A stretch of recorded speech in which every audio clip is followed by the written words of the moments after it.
कांग्रेस वरिष्ठ नेता हरमनदीप सिंह विर्क ने कहा कि जनता के आशीर्वाद से मौका मिला तो पवित्र सरस्वती तीर्थ नगरी पिहोवा विश्व के नक्शे पर नजर आएगी। जनसंपर्क अभियान के दौरान हरमनदीप सिंह विर्क ने तूड़ कॉलोनी में जनसभा को संबोधित करते हुए कहा कि पिहोवा की जनता पिछले लंबे समय से मां सरस्वती की दुर्दशा होते हुए देख रही है। पवित्र सरस्वती तीर्थ की दशा किसी से छिपी हुई नहीं है। पिछले 10 वर्षों के दौरान शहर के विकास के दावे तो बड़े बड़े किए गए, लेकिन हकीकत शहर में 1 इंच भी विकास कार्य नहीं किया गया। सरस्वती तीर्थ का चलता पानी अब किसी गंदे नाले में तब्दील हो चुका है। भाजपा के नेताओं व मंत्री ने इसकी कोई सूद नहीं ली, जबकि मंत्री पद पिहोवा के पास था। उन्होंने कहा कि मौका मिला तो वे कांग्रेस की सरकार आते ही सबसे पहला काम मां सरस्वती के जीर्णोद्वार व साफ सफाई का काम करेंगे, ताकि मां सरस्वती को विश्व में पहचान मिल सके। हरमनदीप सिंह विर्क ने कहा कि जिस प्रकार हरिद्वार में गंगा मैया की हर की पौड़ी पूरे विश्व में एक ही है, उसी प्रकार मां सरस्वती का मोक्षदायिनी रूप विश्व में इकलौता पिहोवा में ही है। उन्होंने कहा कि 10 साल पूर्व कांग्रेस राज में ही पिहोवा का विकास हुआ था और मां सरस्वती का बहता पानी शुरू करवाया गया था। इसके बाद भाजपा राज में मां सरस्वती को उसके हाल पर छोड़ दिया गया। आज पवित्र सरस्वती तीर्थ के हाल बदहाल हो चुके हैं और सूरत पूरी तरह से बिगड़ चुकी है। शहर की सड़कें टूटी हुई हैं, गांव की ओर जाने वाले रास्ते गड्ढों में तब्दील हो चुके हैं, जिनके सूद लेने वाला कोई नहीं है। पूरा विधानसभा क्षेत्र अपनी बदहाली पर रो रहा है। कांग्रेस राज में बनी इस सड़क के गड्ढे भरने में भी भाजपा नाकाम रही है। पिहोवा कुरुक्षेत्र मार्ग से गुजरने वाला हर व्यक्ति हचकोले खाती गाड़ी में भाजपा को कोसता हुआ नजर आता है। ऐसे में अंदाजा लगाया जा सकता है कि भाजपा की करनी और कथनी में कितना बड़ा अंतर है। उन्होंने कहा कि कांग्रेस जो कहती है वह करके दिखाती है।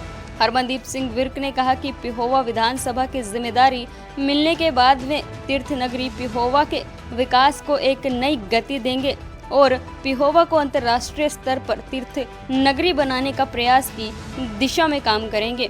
उनके साथ सोमनाथ, रिंकू कुमार, जीत सिंह, महेंद्रपाल, कश्मीरी लाल, नत्थाराम, जसपाल सिंह, सरदुल सिंह, महेंद्र सिंह, विक्की, नागपाल, माना सिंह आदि मौजूद रहे।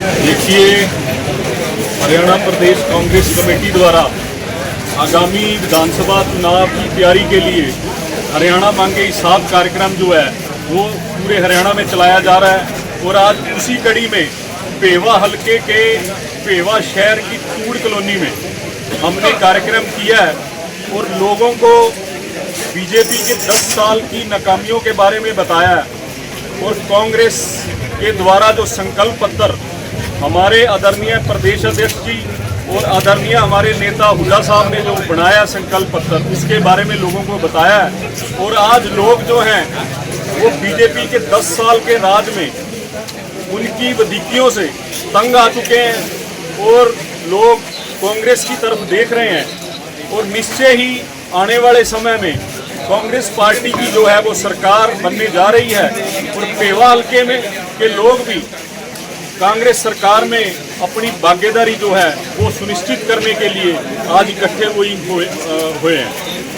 कहूँगा कि लोगों ने 10 साल बीजेपी का राज भी देखा है और उससे पहले 10 साल कांग्रेस का राज भी देखा है। आज लोग कांग्रेस के राज की याद कर रहे हैं और आने वाले समय में लोगों में जैसे बीजेपी सरकार के प्रति रोष है, लोग कांग्रेस की सरकार आगामी विधानसभा चुनाव में भूपेंद्र सिंह हुड्डा जी के नेतृत्व में बढ़ाने जा रहे हैं। तो जिस तरह से विधानसभा चुनाव में लोगों से यही अपील करूंगा कि आप कांग्रेस पार्टी का साथ दो, क्योंकि कांग्रेस पार्टी ही ऐसी पार्टी है जो हमारे हलके का, हमारे प्रदेश का विकास कर सकती है और लोग कांग्रेस पार्टी के साथ हैं और हमारी कांग्रेस की सरकार बने। तो आज कि मैं पेहोवा का बेटा हूँ, पेहोवा का स्थानीय यहाँ का इनका भाई हूँ और लोगों में बहुत ही लोगों से मुझे प्यार मिल रहा है और लोग चाह